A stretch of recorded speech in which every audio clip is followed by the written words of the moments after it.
Oh my gosh, Mark, you won't believe the absolutely wild morning I've had already. My coffee maker exploded, and I had to catch my neighbor's escaped parakeet with a butterfly net. Only you, Alex. But hey, that's exactly the kind of energy we love sharing with our wonderful listeners on Blue Mountain Morning. Good morning, everyone. It's Monday, February 24th. And what a gorgeous Monday it is. I mean, despite the whole coffee maker situation, but you know what? Sometimes chaos leads to the most beautiful moments of clarity. Absolutely right. And that's exactly what we're here for, helping all of you find those moments of clarity in the beautiful chaos of life. All right, let's dive into today's horizon. And Mark, we've got some pretty intense stories to cover. First up, there's a concerning measles outbreak in Texas that health officials are scrambling to contain. Yes, and it's particularly worrying because we're seeing cases in areas with historically low vaccination rates. The state health department has confirmed 12 cases so far, with most concentrated in the Dallas-Fort Worth area. Oh man, that's not good.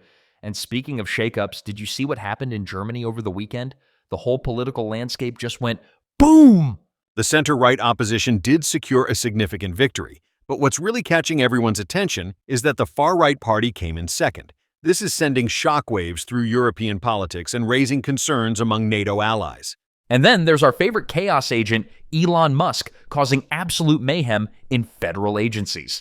Like, who sends an email demanding everyone list what they did last week? I guess Elon does, but yes, it's unprecedented. Multiple federal agencies, including those appointed with Trump loyalists, are telling their staff not to respond to this email from DOJ, creating quite a bit of tension between the executive branch and these newly appointed officials.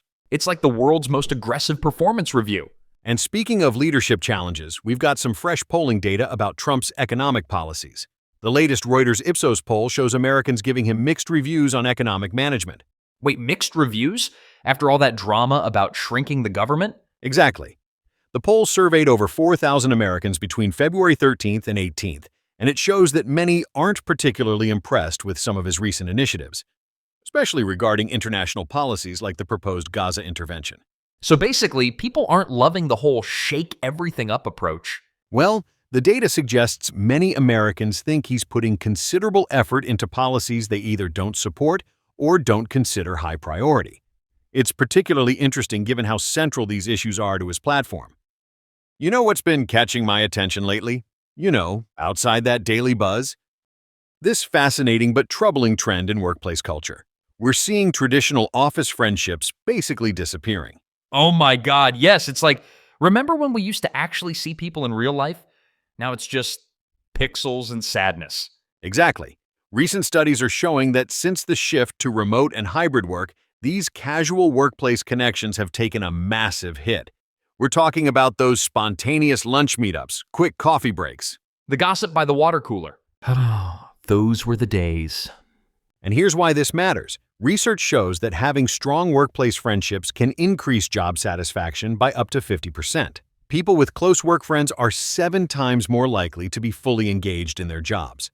Wait, 7 times? That's huge, but how are companies supposed to fix this when half their workforce is sitting at home in their pajamas? That's the challenge companies are grappling with. Some are trying virtual coffee chats, online game sessions, but it's just not the same. And get this. A recent Gallup poll found that only 2 in 10 American workers have what they'd call a best friend at work. Only 2 in 10?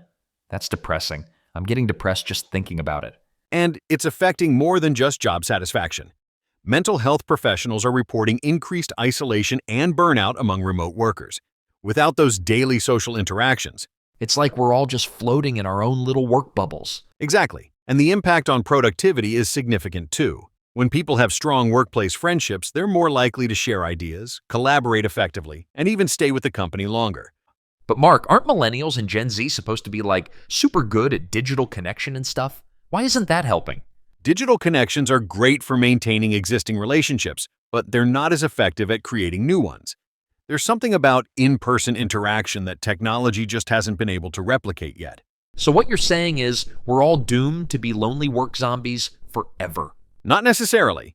Some companies are getting creative, implementing hybrid models that specifically schedule in-person collaboration days.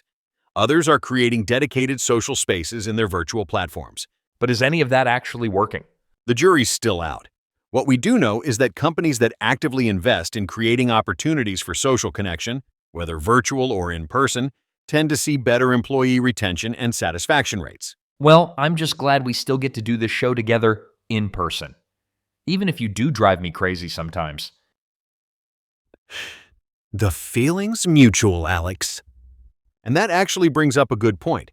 Maybe the solution isn't trying to perfectly recreate the old office environment, but finding new ways to foster meaningful connections in this hybrid world. You know, all this talk about workplace connections reminds me of something I saw in nature the other day, a stand of aspen trees. They might look separate above ground, but they're actually all connected through their root system. Oh, like how we're all connected even when we can't see it. That's actually pretty deep, Mark. Maybe the secret isn't forcing old ways of connecting, but finding new roots to grow together. Start small. Reach out to one colleague this week. Schedule that virtual coffee chat you've been putting off. And hey, sometimes the strongest connections start with just saying hi. Just like morning mist rising through mountain trees, our connections weave an invisible web of support. Each interaction, no matter how brief, adds another thread to this delicate tapestry. Wow, that hits different. Like each good morning is actually a tiny bridge we're building. Exactly. Nature reminds us that even when we feel alone, we're part of something much bigger than ourselves. And that's all we've got for today, folks. You know, I'm still thinking about those aspen trees, Mark. Makes me want to go hiking, maybe get lost in the woods, build a treehouse. Let's save the treehouse plans for another day, Alex. But you know what's not getting lost? Your daily dose of clarity right here on Blue Mountain Morning. Oh, right, yes. If you're loving our morning chats, which, why wouldn't you? Hit that subscribe button wherever you get your podcasts. It's like having coffee with your slightly unhinged friend. That's me. And your wise mountain guru friend. That's Mark. We'll be back tomorrow morning with more insights to help you navigate your day. Until then, keep climbing, friends.